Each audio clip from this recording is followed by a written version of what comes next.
Difference between dissolution of A firm and the dissolution of partnership. पहला point meaning को लेके, dissolution of firm का मतलब हो गया फर्म बंद होगी, कोई इकोनॉमिक एक्टिविटी आगे नहीं होगी।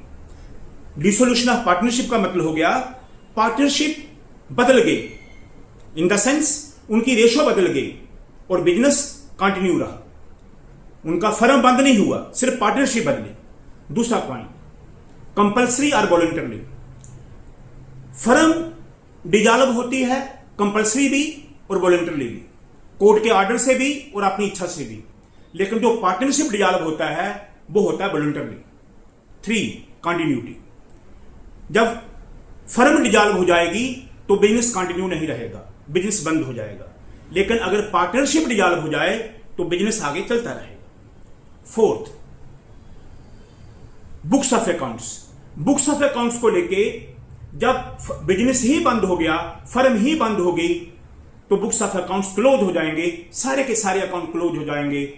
और जब पार्टनरशिप डिजॉल्व हो जाएगी तो बुक्स ऑफ अकाउंट्स क्लोज नहीं होंगे, क्योंकि पार्टनर आगे काम कर रहे हैं, उनकी बुक्स ऑफ अकाउंट्स खुली रहेंगी।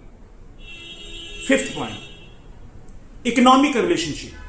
अब जब फर्म ही डिजॉल्व हो गई तो पार्टनर के आपस के इकोनॉमिक रिलेशनशिप खत्म हो गए हैं, लेकिन पार्टनरशिप अगर डिजॉल्व हो जाए तो पार्टनर्स के इकोनॉमिक रिलेशन जस्ट चेंज होते हैं, खत्म नहीं होते, उनकी रेशो जस्ट बदलती है, लेकिन आगे हिस्सेदारी उनकी चलती रहती है।